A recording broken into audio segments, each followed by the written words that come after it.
오늘의 TV 연예가 확 달라졌습니다. 연예계에 불고 있는 양악 수술 열풍, 성형일까요? 정형일까요? 한밤의 눈에서 진단해봤습니다. 주부들의 대통령, 탤런트 지창욱 씨의 스타 브랜드 파워를 높이기 위해 최고 전문가들이 뭉쳤습니다.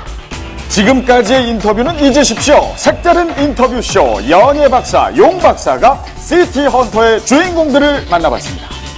이지아 씨의 소송 취하로 끝난 줄 알았던 서태지 이지아 공방전 제2라운드에 돌입했습니다.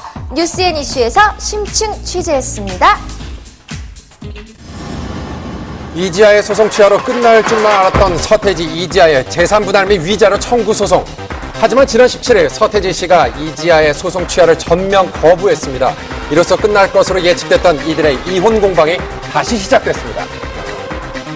서태지 이지아 법정 공방, 그 치열했던 사건 일지를 정리해봤습니다. 서태지 이지아는 97년 10월 12일 결혼 후 2006년 8월 9일 이혼한 것으로 알려졌죠. 그 후 이지아는 지난 1월 19일 서울 가정법원에 서태지를 상대로 재산 분할 및 위자료 청구 소장을 접수했습니다. 그 후 서태지 씨 역시 대리인을 내세워 맞대응을 했는데요. 두 번에 걸친 재판 기일 이후 바로 4월 19일 두 사람의 이혼 사실이 세상에 알려졌습니다. 결혼 사실도 몰랐던 팬들에게 이혼 소식이 먼저 알려진 충격적인 사건이었습니다. 맨 처음에는 좀 믿어지지 않는 사실이어서 저희도 반신반의하면서 취재를 했고 최종 확인이 되어서 기사를 쓰게 된 거죠.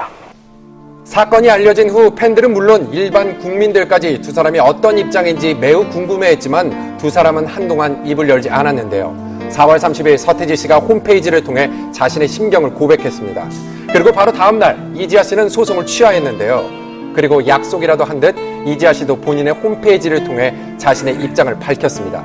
두 사람의 심경을 담은 전문입니다. 은퇴 후 힘겹게 얻은 최소한의 보금자리와 처음으로 누려보는 평범한 일상을 보호받고 싶었습니다.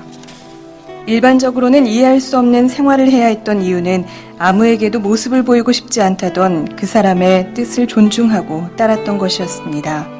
그러나 불행히도 그런 생활은 그리 오래가지 못했고 2000년 이후 상대방과 헤어지는 수순을 밟으면서 한국으로 돌아와 다시 가수 서태지로 활동을 시작했습니다.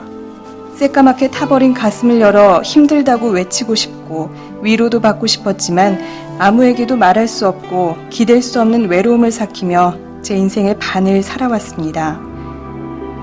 이에 양측의 이면 합의가 있었다는 의혹과 추측들이 난무하는 가운데 지난 17일 서태지 씨가 이지아 씨의 소송 취하에 관한 부동의서를 제출함으로써 사건이 다시 시작됐습니다.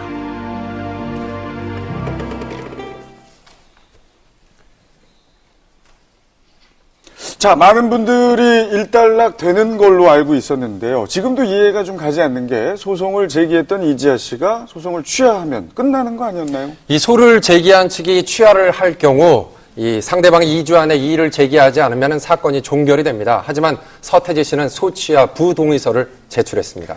네, 그래서 오늘 법률 자문을 얻기 위해 특별히 장진영 변호사님을 모셨습니다. 네, 늦은 밤에 감사합니다.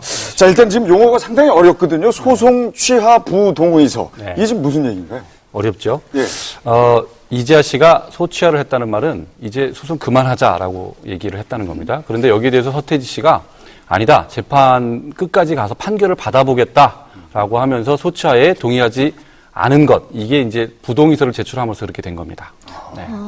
이지아 씨가 제기한 재산 분할 청구 소송과 위자료 청구 소송은 어떻게 다른 건가요? 이지아 씨가 이제 처음에 서태지 씨를 상대로 두 가지 싸움을 건 거다 이렇게 보시면 돼요. 재산 분할 청구와 위자료 청구. 그런데 위자료 청구 소송의 경우에는 아까 말씀드린 대로 상대방이 동의하지 않으면 재판이 종결되지 않고 끝까지 갑니다.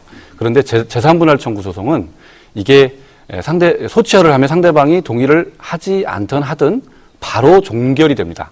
이게 이제 전문 용어로 이 비송 절차를 따른다. 이 재산 분할 청구의 경우에 비송 절차를 따르게 되고 위자료 청구소는 소송 절차를 따르게 된다. 이렇게 차이가 있기 때문입니다. 어렵죠. 변호사인 저한테도 어렵습니다. 듣고도 지금 뭐 헷갈리는데 쉽게 얘기해서 예. 재산 분할 청구 소송은 자동으로 종결이 됐고 네. 위자료 청구 소송이 양측 합의가 아직 안 이루어졌기 때문에 안 끝났다. 그렇습니다. 지금 살아남은 것은 위자료 청구 소송이다. 이렇게 정리하시면 되겠습니다.